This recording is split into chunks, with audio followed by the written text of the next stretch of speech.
paz do Senhor, amados irmãos, queridos em Cristo Jesus. Aqui quem vos fala é o pastor Rodrigo Matos, pastor da Igreja do Brasil para Cristo, aqui no estado de Ceará. Irmãos, mais uma vez, podendo aqui ter o privilégio de juntos estarmos meditando na palavra de Deus. O texto do qual vamos meditar está no Evangelho que escreveu Lucas, no capítulo 5. Um texto rico em suas informações, um texto que aborda tópicos aqui louváveis para edificação pessoal e ministerial.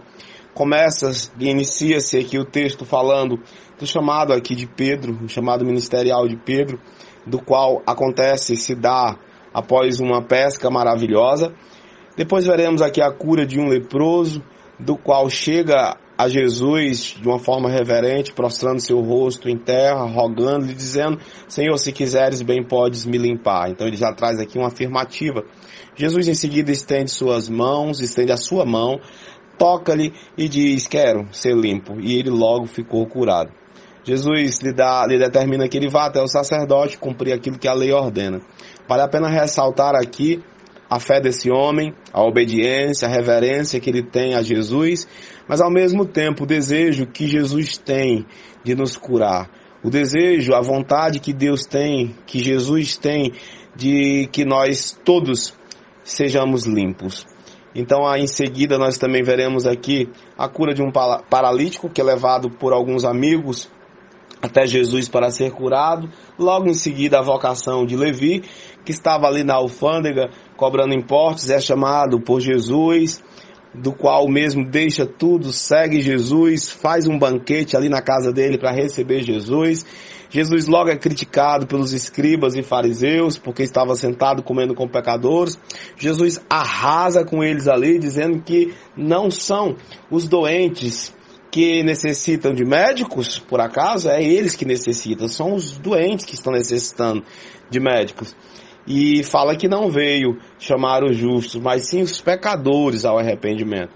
Em seguida nós vamos ver Jesus dando algumas lições, também porque foi criticado, a alguns escribas e fariseus, e também ensinando de uma forma ou de outra a seus discípulos, dizendo que quando o noivo está presente ali no banquete, não há necessidade para haver jejum, pelo contrário, é alegria, é festa.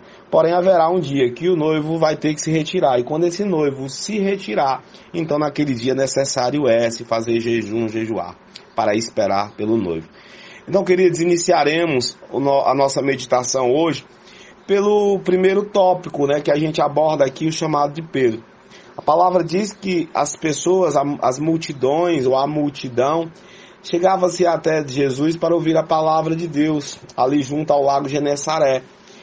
E Jesus vê ali 2 barcos, logo pede um dos barcos, se senta e passa a ensinar. Havendo terminado e despedido ali a multidão, ele chega até ali Simão e diz o seguinte: Simão, vamos até o alto mar, e chegando lá no alto mar, lançai as vossas redes para pescar, queridos.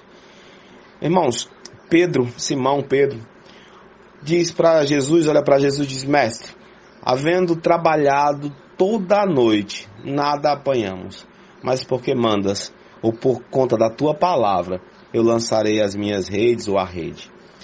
Queridos, que palavra maravilhosa. Pedro aqui, ele obedece a voz de Jesus, mesmo mediante as circunstâncias. As circunstâncias aqui eram desfavoráveis para uma pescaria. Até pelo fato de ele estar cansado, passaram a noite inteira pescando. Mas agora Jesus diz: olha, vamos para o alto mar, nós vamos para a parte mais profunda do lago. E lá você vai lançar as redes. Então não é que Pedro não acreditasse, mas as circunstâncias diziam que não. Mas Pedro não precisava, ali naquele momento, de circunstâncias favoráveis. O que ele precisava era obedecer, queridos. Obedecer à voz de Jesus. Então nós não dependemos de circunstâncias. Nós não dependemos de coisas favoráveis para fazer a vontade do Senhor. Nós devemos, pela sua palavra, lançar as nossas redes. Então é pela palavra de Deus, é pela vontade de Deus que fazemos todas as coisas. Assim Pedro fez. Então Simão, ele levou o barco e foi ao alto mar. E chegando ali, ele fez a pesca mais maravilhosa da sua vida, irmãos. Então o segredo não está nas circunstâncias, o segredo não está em estar cansado ou estar cheio de força. O segredo é Jesus estar no barco. Então Jesus estava no barco.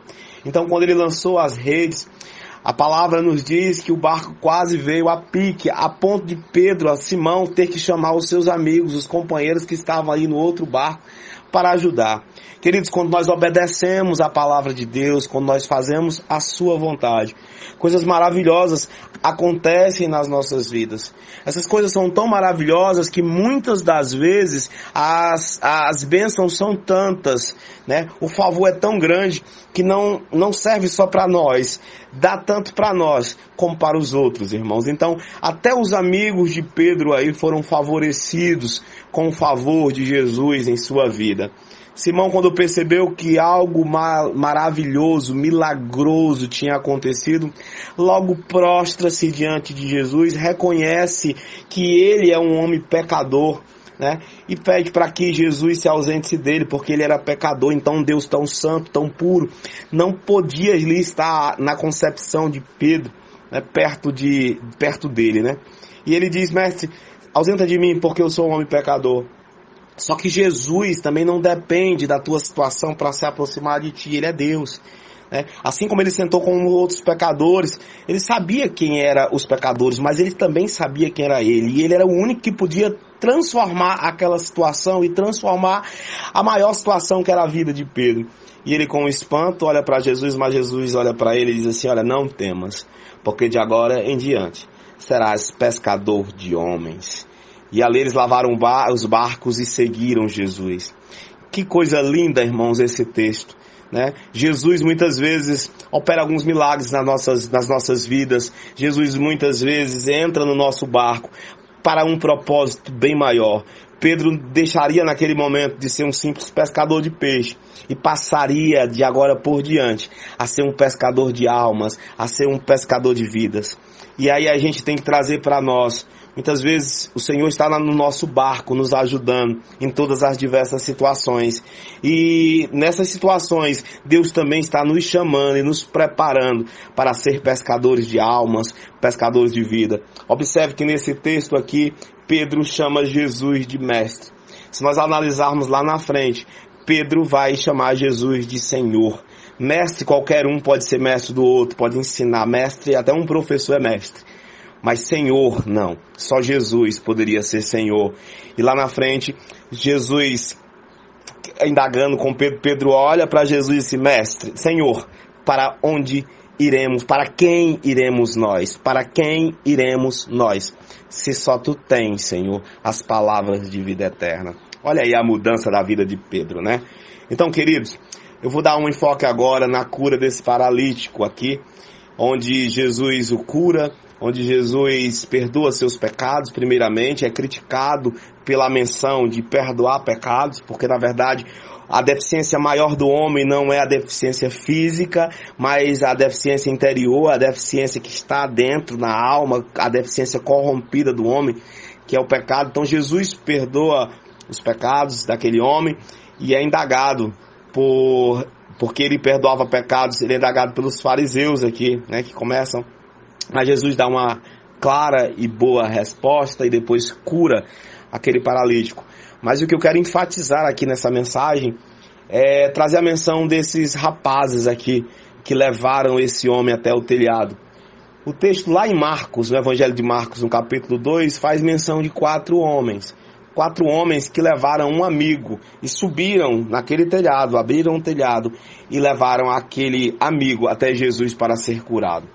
Eu quero trazer aqui a menção desses 4 homens extraordinários. Por que 4 homens extraordinários? Porque só pessoas extraordinárias fazem buracos no telhado em favor dos outros. Esses homens, eles deixaram de se preocupar consigo mesmo e passaram a se preocupar com aquele que estava ali paralítico. Com certeza, aqueles homens, eles perderam a oportunidade de receber bênçãos ali, ou aprendizados ali próximo a Jesus. Então, levar um amigo, subir a um telhado, fazer um buraco para levar a Jesus, ali representava abrir mão de coisas pessoais, que eles poderiam pedir em favor deles mesmos, mas eles resolveram pedir em favor do amigo. Também vale a pena ressaltar aqui o espírito de cooperação. Notem que foram necessários 4 homens para levar esse amigo até Jesus. Cada um aí percebia a importância do outro. Por quê? Porque se a missão deles só seria bem sucedida se cada um continuasse a segurar o seu lado da cama. Se um saltasse um lado, o fracasso aí seria inevitável, queridos. Então cada um tinha uma extrema importância nessa missão. Essa verdade aqui, a qual eu vos estou falando, ela é bem realçada. A gente pode ver isso aí no Antigo Testamento, naquela luta lá de Moisés e o povo de Israel e Moisés contra os amalequitas. Então nós vamos ver aqui, lá em Êxodo 17, nós vamos ver claramente aqui que quando Moisés levantava suas mãos para os céus, a vitória ali contra os amalequitas começava a ser bem sucedida.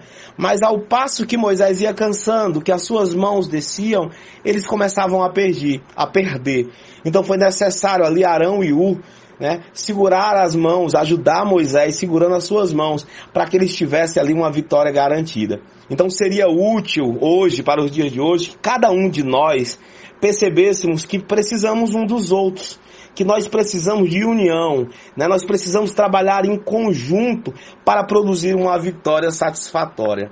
Também vale a pena ressaltar na vida desses jovens a fé firme que eles tinham em Jesus. Eles sabiam que a única pessoa que poderia curar aquele deficiente, aquele paralítico, era Jesus. Então eles não se pararam a pensar, ele é muito pesado, tem muita gente na frente. Não, eles tinham uma missão a ser cumprida e essa missão tinha urgência. A nós também foi dada uma missão de levar pessoas que estão morrendo, certo? Para Jesus. Porque o único que pode, a nossa fé tem que estar naquele que é o único que pode dar a resposta favorável às necessidades daqueles que estão perecendo. Outra coisa também, eles tinham prioridades bem definidas, irmãos. Notem que a prioridade, com certeza, todos eles tinham um problema. Mas naquele momento, a prioridade maior era levar o amigo até Jesus. Então, sem dúvida, tem pessoas que têm problemas muito maiores que os nossos. E essas pessoas que estão aí padecendo, sofrendo e morrendo sem Cristo, elas devem sim ser vistas hoje, em nossos dias, como prioridade, tanto nossa, como da igreja, como de todos nós que servimos a Jesus Cristo como Senhor e Salvador. Nós que outrora também andávamos perdidos, mas que hoje nós podemos dizer que fomos encontrados. Nós que outrora éramos trevas, mas que hoje somos luz, que temos a luz de Cristo em nossas vidas. Então, queridos amados, que essa reflexão ela sirva para o nosso aprendizado, para que nós venhamos a entender que Deus tem um propósito, Jesus sempre vai ter um propósito maior em nossas vidas e que nós podemos, com esse propósito, com aquilo que Deus tem nos dado em nossas mãos, nós podemos segurar algumas camas e levar alguns paralíticos até Jesus Cristo. Que Deus nos abençoe e aqui eu agradeço pela minha oportunidade. Palavras do Senhor.